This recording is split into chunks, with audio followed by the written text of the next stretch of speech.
விஷ்ணு சஹஸ்ரநாமம். இன்று ஒரு திருநாமம், 89ஆம் திருநாமம். விஸ்வரேதசே நமக. விளம்பி என்று நாம் வழக்கத்தில் சொல்லும் இந்த விளம்ப வருடம் தலைசிறந்த வைணவ ஆச்சாரியரான வேதாந்த தேசிகனின் 751வது அவதார ஆண்டாகும். கடலூருக்கு அருகே உள்ள திருவஹிந்தீரபுரம் என்னும் திவ்ய தேசத்தில் தேசிகன் பல வருடங்கள் எழுந்தருளியிருந்தார். அங்கே கோயில் கொண்டிருக்கும் தெய்வநாயக பெருமாளை குறித்து பல துதிகளும் இயற்றினார். ஒரு நாள் தெய்வநாயக பெருமாளை தரிசிக்கச் சென்ற தேசிகன் பெருமாளை பார்த்து, தெய்வநாயகா, நான் ஒரு திருடன், அதுவும் சாதாரண திருடன் அல்ல, பெரிய திருடன். எப்படி எனில், இந்த ஜீவாத்மா உன்னுடைய சொத்து, உன்னுடைய ஆனந்தத்துக்காகவும் உனக்கு தொண்டு செய்வதற்காகவே ஏற்பட்டவை அனைத்து ஜீவாத்மாக்களும். உனக்கே உரியதான ஜீவாத்மாவை அடியேன் என்றல்லவோ குறிப்பிட்டிருக்க வேண்டும். அப்படி செய்யாமல் நான் எனக்கே உரியவன் என்ற எண்ணத்தில் நான் என்றல்லவோ கூறிவிட்டேன். உனக்கே உரித்தான ஒன்றை எனது என்று கூறுவது பெரிய திருட்டுத்தனம் இல்லையா? அது திருட்டுத்தனம் என்பதையும் உணராமல் இத்தனை நாட்கள் வாழ்ந்துவிட்டேனே. சரி, போகட்டும். இப்போது உணர்ந்தேன், திருந்தினேன். உன் திருவடிகளே கதி என்று உன்னிடம் வந்து விட்டேன். என்னை ஏற்றுக்கொண்டு நீ காத்தருள வேண்டும் என்று பிரார்த்தித்தார். உடனே தெய்வநாயக பெருமாள், தேசிகரே, உங்கள் கவிதையும் கருத்தும் நன்றாகத்தான் இருக்கின்றன. அதற்காக உங்களை ஏற்றுக்கொண்டு அங்கீகரிக்க வேண்டும் என்ற அவசியம் எனக்கில்லையே என்றார்.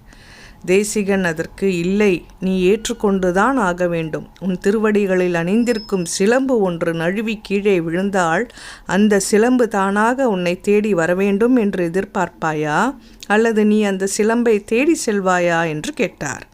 நான் தான் தேடிச் சென்று சிலம்பை கண்டுபிடிப்பேன் என்றார் இறைவன். ஏன் இத்தனை நாள் என்னை தேடி வரவில்லை என்று அந்த சிலம்பிடம் சண்டையிடுவாயா என்று கேட்டார் தேசிகன். அதெப்படி முடியும்?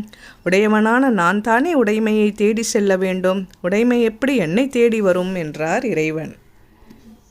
அதே போலதான் அடியேனும் உன்னுடைய உடைமை, உன் சொத்து. நீ சுவாமி, உடையவன்.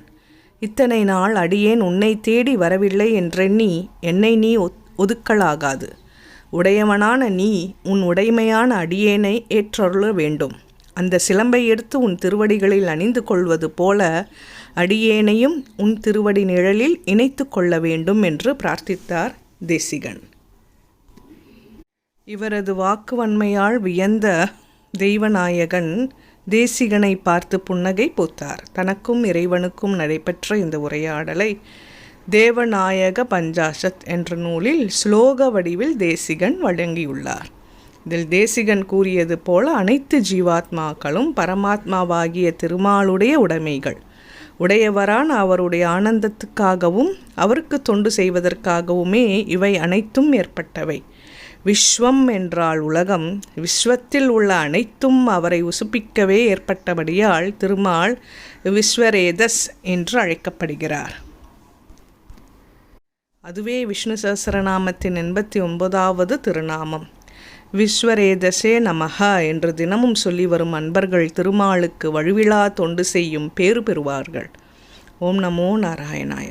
சர்வம் ஸ்ரீ கிருஷ்ணார்ப்பணம்.